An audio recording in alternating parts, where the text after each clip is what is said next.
सभी भक्तों को श्री शिवाय नमस्तुभ्याम। हर हर महादेव।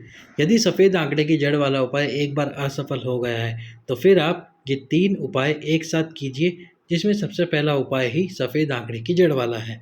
पर उसके पहले वीडियो को लाइक कर दीजिए, चैनल को सब्सक्राइब कर लीजिए और अधिक से अधिक इस वीडियो को शेयर कर दीजिए। ये सफ़ेद आंकड़े की जड़ जिन माताओं बहनों को पीरियड नहीं आता है, यदि असफल हुआ एक बार तो फिर से इस उपाय को कीजिए और इस उपाय में अब इस उपाय को जोड़ लीजिए।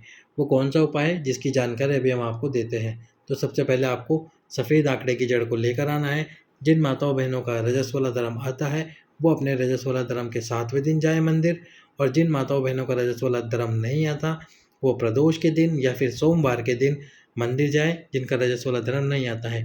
21 बार भगवान शंकर के शिवलिंग पे से तुम्रुकेश्वर महादेव का नाम लेकर उस जड़ को घुमा लीजिए और घुमाने के बाद में अपनी कमर में लाल कपड़े में लाल धागे में बांध लीजिए। बांधने के बाद में आपको क्या करना है, एक पीपल का पत्ता प्रतिदिन भगवान शंकर के शिवलिंग के ऊपर समर्पित करना है। पीपल का पत्ता शिवलिंग पे समर्पित करना है प्रतिदिन।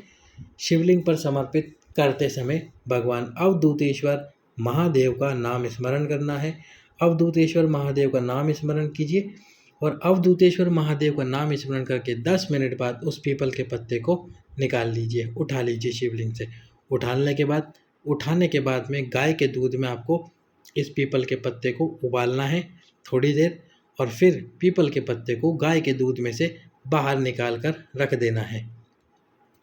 फिर उसके बाद में पति और पत्नी को दोनों को वो दूध को अपने हाथ में रखना है। हाथ में रखना है मतलब एक पात्र में डालकर उस दूध को अपने हाथ में रखिए। पति और पत्नी दोनों रात्रि को सोने से पहले अपने हाथ में उस पात्र को रखिए, दूध वाले पात्र को जिस जिस दूध में आपने पीपल के पत्ते को उबाला था। फिर उसके बाद तुम्रुकेश्वर महादेव का स्मरण कीजिए। उस दूध के पात्र को अपने हाथ में रखकर तुम्रुकेश्वर महादेव का नाम स्मरण कीजिए, माँ गौरा का नाम स्मरण कीजिए, महादेव का नाम स्मरण कीजिए, शंकर पार्वती का नाम स्मरण कीजिए। बाबा से प्रार्थना कीजिए, हे महादेव, बहुत परेशान हूँ, बहुत दुखी हूँ, बहुत बहुत ज़्यादा ही परेशान हो गया हूँ, मेरे इस दुख को दूर करो बाबा और मुझे संतान की प्राप्ति कराओ।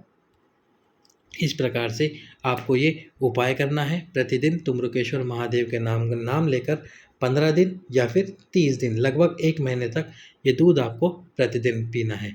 अब जो माताएं बहनें आज ही या कल ये वीडियो देख रही हैं उनके लिए एक और उपाय पूरे कार्तिक के महीने में। पूरे कार्तिक के महीने में आपको क्या करना है, लाल चंदन से भगवान शंकर का अभिषेक करना है, भगवान शंकर का श्रृंगार करना है। अब श्रृंगार अभिषेक कैसे करना है, तो सबसे पहले आपको एक बेलपत्र ले लेना है। बेलपत्र की नीचे वाली दोनों पत्तियों पर पीला चंदन लगाना है और बीच वाली पत्ती पर लाल चंदन लगाना है। बीच वाली पत्ती पर लाल चंदन और नीचे वाली दोनों पत्ती पर पीला चंदन लगाना है। अब प्रतिदिन शिव मंदिर में जाना है। सबसे पहले एक कलश जल भगवान शंकर के शिवलिंग के ऊपर समर्पित कर देना है। उस एक कलश जल को जब आप समर्पित करोगे, जल जब शिवलिंग से नीचे गिर रहा होगा तो उस जल का आपको आचमन करना है। थोड़ा सा जल अपने हथेली में हाथ में लेकर उस जल का आचमन कीजिए। आचमन करने के बाद में अपने हाथ को धो लीजिए जल से, और धोने के बाद में फिर से एक कलश जल समर्पित करना है शिवलिंग के ऊपर। उस एक कलश जल को समर्पित करने के बाद में जो लाल चंदन है आपके पास में, उस लाल चंदन का लेपन करना है भगवान शंकर के शिवलिंग पर। लेपन करते समय बाबा से प्रार्थना कीजिए, बाबा क्यों दुखी कर रखा है मुझे, तेरी ही बेटी हूँ बाबा, मुझे क्यों परेशान कर रखा है, सबको तू संतान प्राप्त करा रखा है, मुझे प्राप्त क्यों नहीं करवा रहा बाबा, कोई गलती हो रही है उसको क्षमा कर दे, उसको माफ़ कर दे बाबा, और मुझे संतान की प्राप्ति करा। पूरी माता पार्वती के हस्तकमल पर, गणेश जी, कार्तिकेय जी, पूरे शिवलिंग पर आपको उस लाल चंदन का लेपन करना है। अच्छे से लगाइए, पूरे दिल से लगाइए। यदि विश्वास के साथ करोगे ये उपाय तो संतान की प्राप्ति आपको जरूर होगी।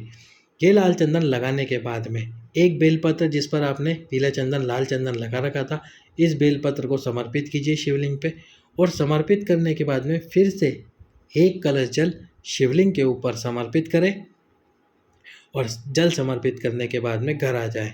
इस प्रकार से प्रतिदिन भगवान शंकर के शिवलिंग को लाल चंदन लगाइए, शिवलिंग का लाल चंदन से लेपन कीजिए।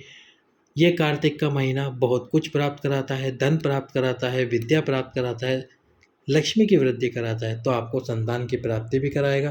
तो ज़रूर से ज़रूर इस उपाय को कीजिए, महादेव आपकी झोली ज़रूर भरेंगे। सभी भक्तों को ओम नमः शिवाय, हर हर महादेव, जय महाकाल।